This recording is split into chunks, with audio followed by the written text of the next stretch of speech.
November 1997. 14-year-old Kate Bushell walks her neighbor's dog along a quiet Devon lane at dusk. 20 minutes later, she's stabbed in a field 300 yards from her front door. She suffers a savage slash across her neck, which rips it wide open. No rape, no robbery, just pure, frenzied slaughter. 11 months later, 41-year-old Lyn Bryant is butchered in exactly the same way on a lonely rural lane in Cornwall. Same knife frenzy, same dog left untouched, same motiveless horror. And between them, more knife attacks on women and girls walking alone in isolated southwest laneways. Slashed faces, abducted mothers and daughters, blood on the grass. Was it one killer or a shadow spreading across the countryside? This is the unsolved murder of Kate Bushell and the nightmare that still stalks the West Country.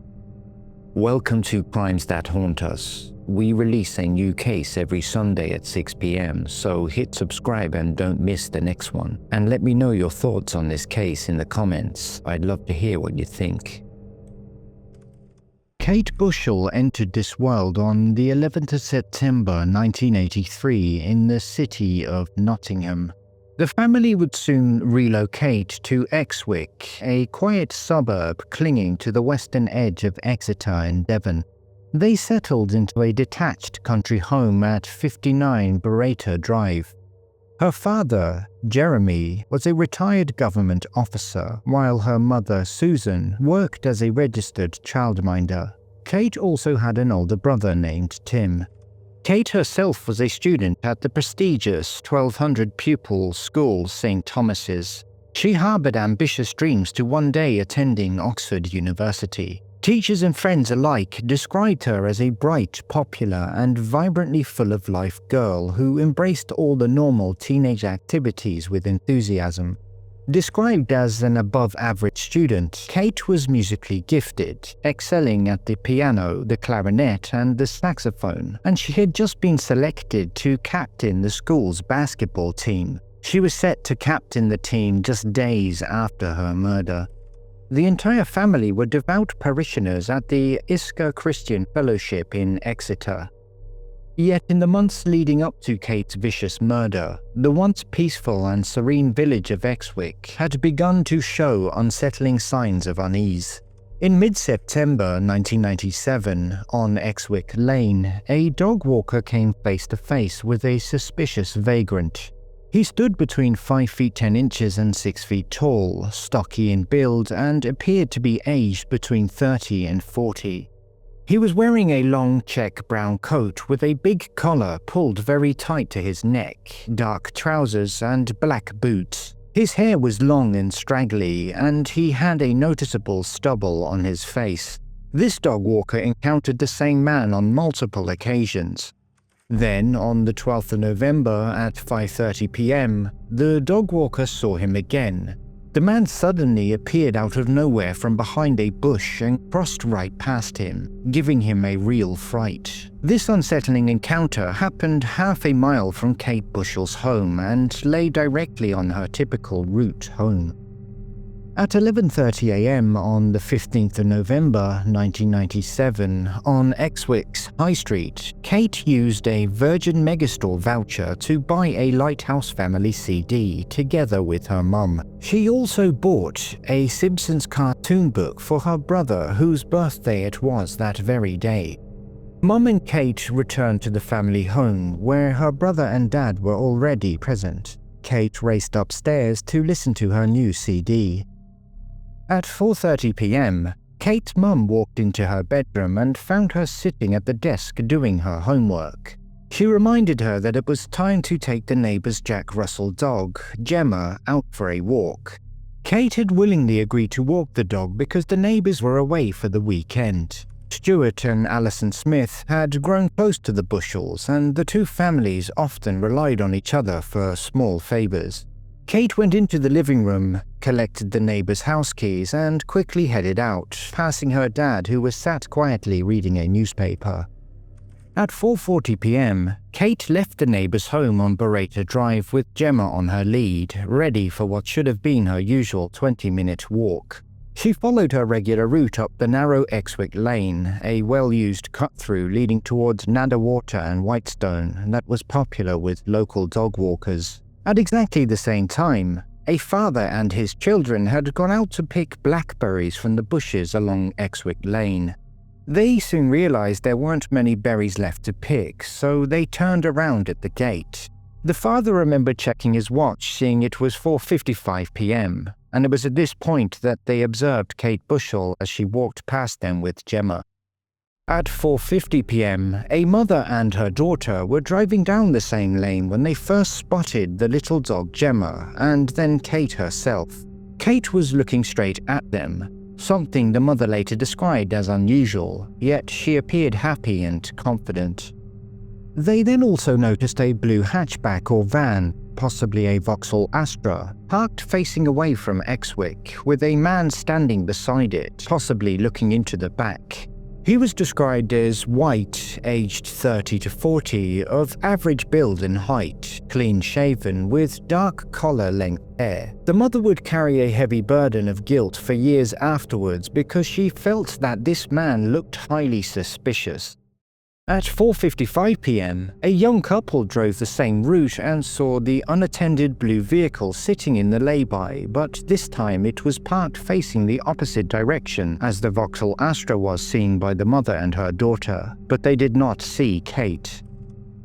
At 5 p.m., the estimated time of the attack, Kate was murdered on a footpath in a field just off Exwick Lane, roughly 300 yards from her home and about 100 yards behind the lane entrance.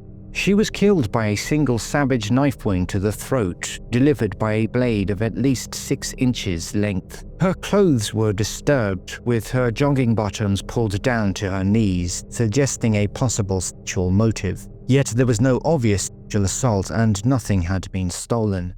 More than 100 bright orange Azoic dyed cotton fibers, the kind used in non-fluorescent boiler suits, aprons and work gloves, would later be found by forensics on Kate's body and a single fiber on the nearby stile. These fibers were completely alien to Kate and her home environment and were almost certainly left by the killer. To this day, they remain one of the strongest ongoing leads in the case. At 5:30 p.m., another witness sees Gemma the dog emerging alone from a gateway at the base of the field.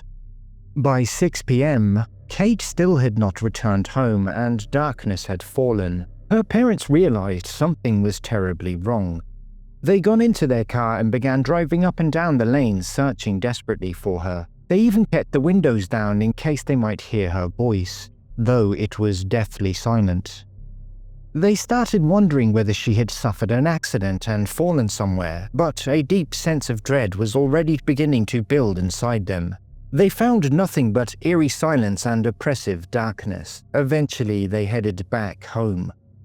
At 6:44 p.m., after driving around the area once more, the Bushells phoned the police to report Kate missing. Jeremy then headed out again in the car to continue searching.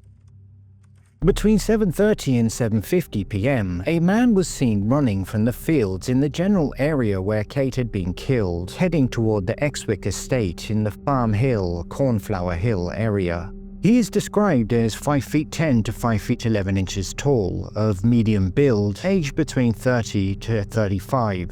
He had short brown hair and a mustache and was wearing a blue sweatshirt and appeared to have red staining across it, likely blood. His jeans and trainers were muddy. At 7:30 p.m., her father Jeremy spots the Jack Russell and pulls over. He approached and found Gemma whimpering. He discovers Kate's body laying farther back in the corner of the field, motionless and silent in the pitch-black night. His body sends him into shock immediately. He goes and summons police. Police descended rapidly on the scene and cordoned off the entire area. Forensics teams began a painstaking search for any clues. Kate had a visibly vicious slash wound to the neck. Pathologists described the single savage throat wound as a catastrophic slash. The knife had been thrust into the side of the neck and then ripped outwards and across in one ferocious movement. Her clothes were disturbed and disorganized, clearly hinting at a sexual assault. Multiple blood samples were then collected and sent for testing, along with trace DNA samples. The murder appeared motiveless and brutal. Police believed the killer possessed local knowledge of the isolated dog-walking route and had deliberately carried the large knife with premeditation. By 8 p.m., half a mile from the murder scene on Cornflower Hill, a resident standing on his porch watching the police helicopter overhead noticed a man running suspiciously through the street. Operation Deakin was launched immediately.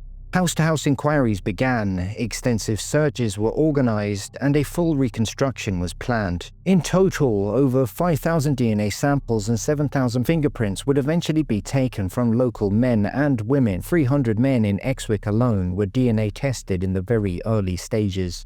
More than 100 officers conducted a meticulous search of the surrounding areas for the murder weapon, believed to be a knife. They used metal detectors, yet they found nothing.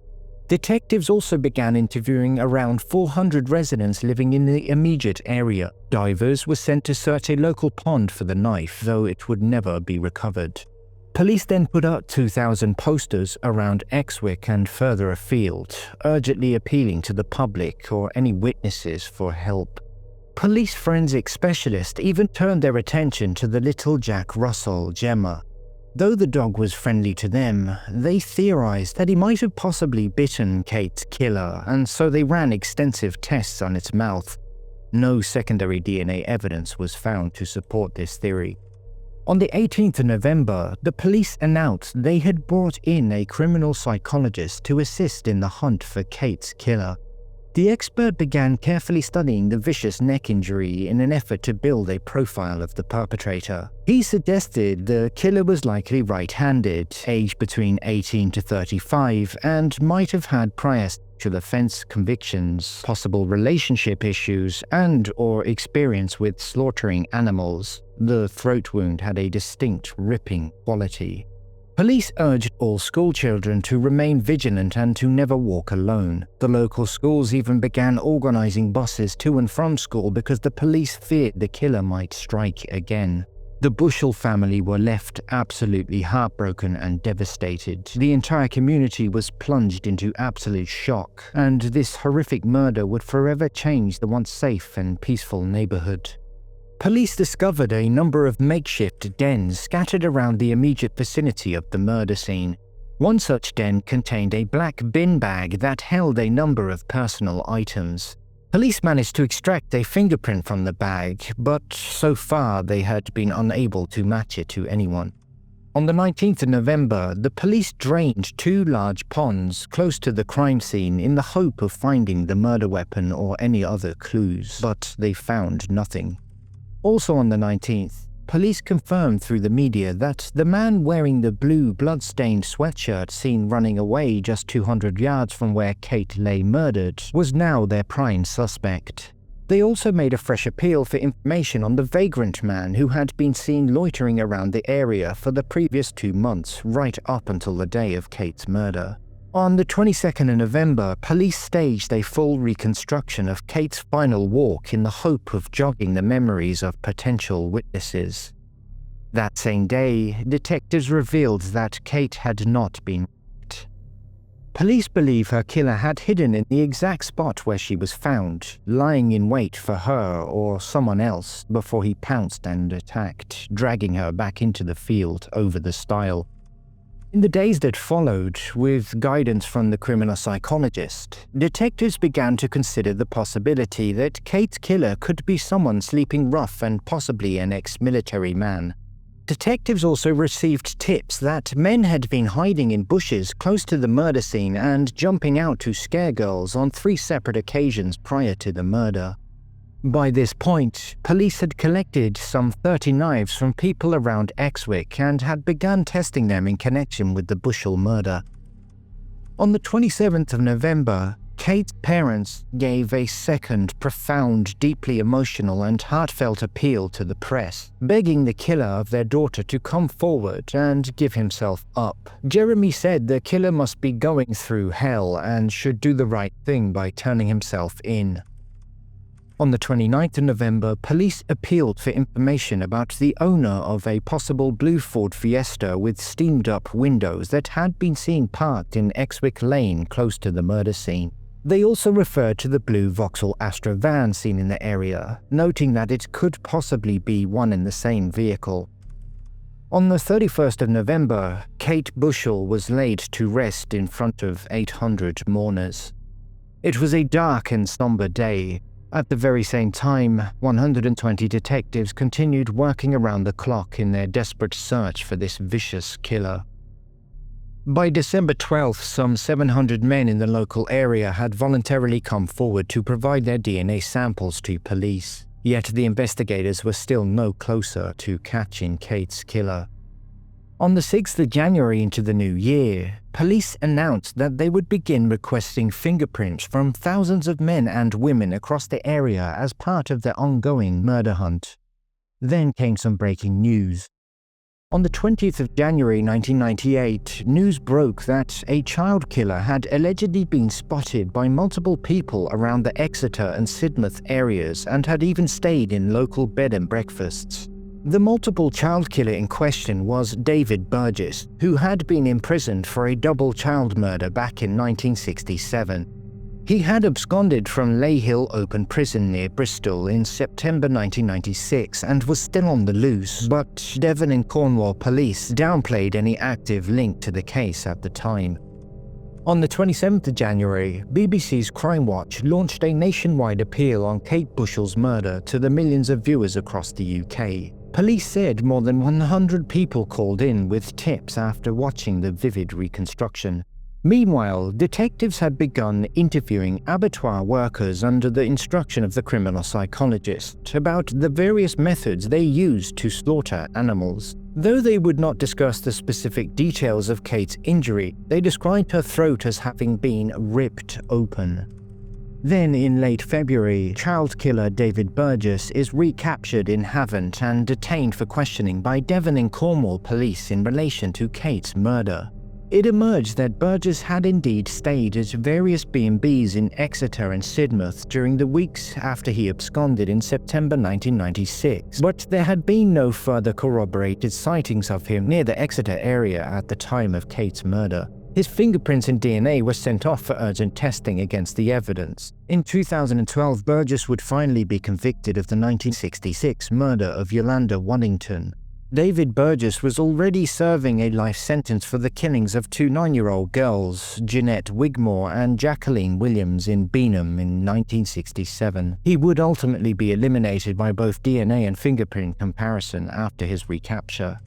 On the 13th of March, police issued a public appeal seeking help regarding intricately folded lengths of tissue that had been found inside a knotted black bin liner in one of the makeshift dens discovered the day after Kate was murdered. It is revealed that each of these tissues had contained semen samples, which police would eventually test against the 5,000 DNA samples collected during the inquiry, though they found no matches.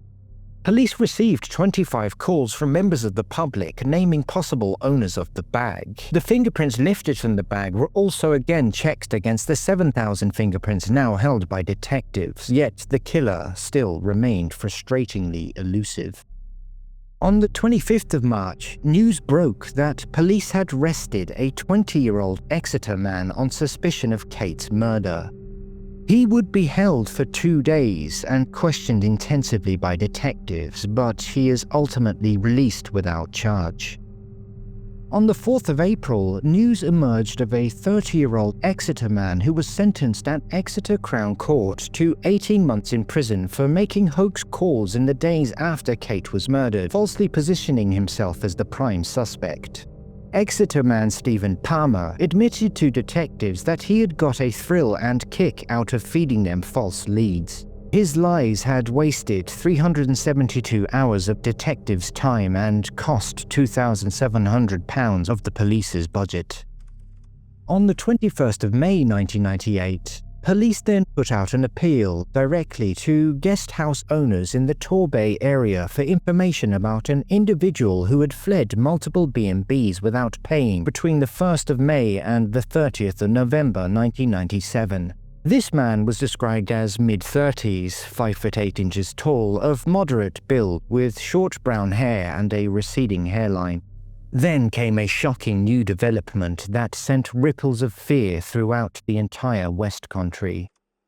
On the afternoon of Tuesday, 20th of October 1998, almost exactly 11 months after Kate Bushell's murder, 41-year-old Lyn Bryant, a well-liked mother of two and devoted grandmother living in the quiet village of Ruin High Lanes on Cornwall's remote Roseland Peninsula, had set out for what should have been a routine daily walk with her lurcher, Jay.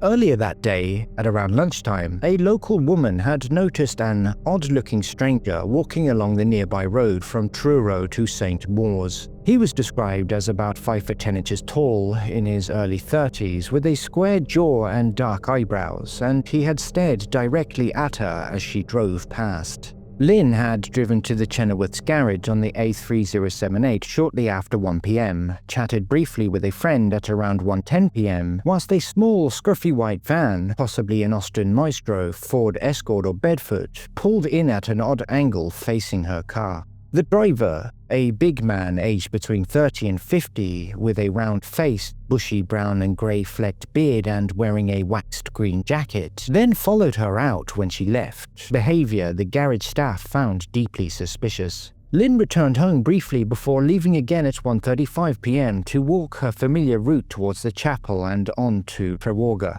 Between 1:45 p.m. and 2 p.m, a passing motorist saw her standing and talking to a man outside the chapel, a man about 5'9" tall, in his 30s, wearing light clothing, roughly 100 yards from where her body would soon be discovered.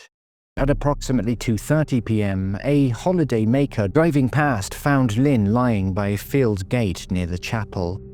She had been subjected to a prolonged and brutal knife attack, stabbed multiple times in the neck, chest and back while both standing and then on the ground. Her clothing too was disturbed in a way that suggested a possible sexual motive, though no actual sexual assault was confirmed. Her dog Jay was found sitting loyally unharmed beside her. Her tortoise-shell glasses were missing from the scene. Police immediately launched a major inquiry under the name Operation Grenadine and quickly noted the striking similarities to the Kate Bushell case, both victims attacked with knives while walking alone along isolated rural laneways in the southwest, both apparently motiveless and frenzied assaults, and in both cases the dogs left completely untouched.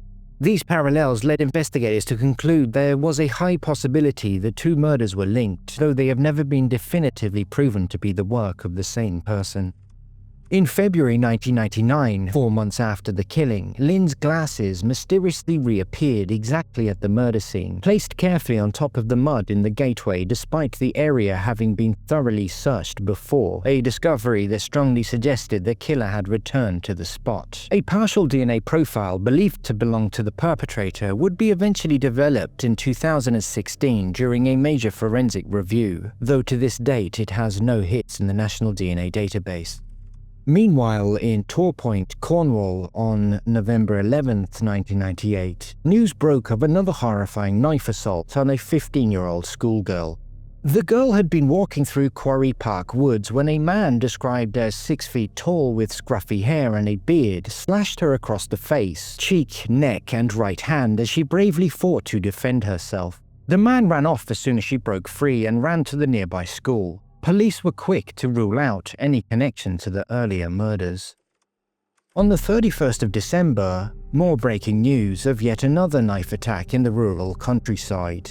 A 42-year-old mother and her 17-year-old daughter were out walking their dog along a country lane in Netherton, South Devon, when a man abducted them at knife point, drove them into a nearby field, and then attacked them with a knife. The mother fought valiantly, suffering vicious deep cuts to her hands before the attacker finally fled in his blue car which had been parked nearby. Then on January 5th into the new year, news broke of an arrest in connection with this assault. Graham Stuart Anker, aged 43 and originally from Wisbech, was charged and brought before Newton Abbot Magistrates Court. He was then charged by Cambridgeshire Police with the abduction of a 16-year-old girl in Whittlesey, Cambridgeshire on the 29th of December. Both Avon and Devon Police also questioned him in relation to the Bushell and Bryant murders. He is then remanded into custody. Soon after, a man driving a black vehicle described as large, between 30 to 40 years old, with light hair, wearing dark trousers and a light top, had assaulted a woman in a lane in Camborne, Cornwall, while she was walking her dog. She suffered injuries to her leg. On October 20th, it was revealed that Cornwall Police intended to question a man who had just begun a life sentence for the frenzied stabbing of Laura Robinson, whom he had left for dead. She had been stabbed 37 times while walking home alone in Kettering. Detectives learned that her assailant, Lawrence Price, had been staying in nearby Exmouth at the time of Kate's murder, and his then-girlfriend lived in Exeter. On the 9th of November 1999, Graham Stuart Anker was sentenced to life imprisonment at Norwich Crown Court for the rape of the 16-year-old girl in Whittlesea. He was also convicted of the abduction and stabbing of the mother and daughter in Netherton. The court heard that just 2 days after the Whittlesea rape, Anker had driven to South Devon, where he had kidnapped and stabbed the mother and her daughter in Netherton. Anker already had previous convictions for rape. In 1979, he had been sentenced to 12 years for false imprisonment and rape in Wisbech. In 1988, he received 10 years in Glasgow for attempted rape. It remains unknown what, if any, evidence police found to link Anker to the Bushell, Bryant, or other knife attacks when they questioned him. On the 2nd of July 2000, a 46-year-old woman was followed by a knife-wielding maniac along a laneway in Salcombe, Devon. Carmen Boxwell was trailed for 300 yards by the 6-foot knifeman before her Alsatian, Topsy, growled fiercely enough to frighten off her would-be attacker. Police began actively searching for any possible links to a potential serial killer operating across the southwestern region of England. On the 16th of August 2000, the inquest into the brutal murder of Kate Bushell opened, and the court examined all the readily available evidence. The court heard from the lead detective, who stated that the entire case still hinged on the identity of the man seen beside the parked blue Astra van in Exwick Lane around 5 p.m. The following day, the court concluded with the official finding that Kate Bushell had been unlawfully killed by a person or persons unknown. 2 years later, in December, a further forensic review of Operation Deakin was carried out, specifically to monitor ongoing scientific developments and to explore any new testing opportunities on the orange fibers, the bin liner fingerprints, and other exhibits from the Bushell crime scene.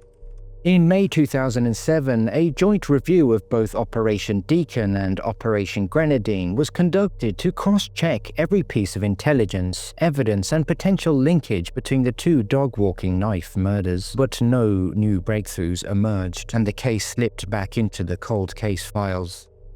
Then, in May 2016, a major linked development occurred in the Lyn Bryant case.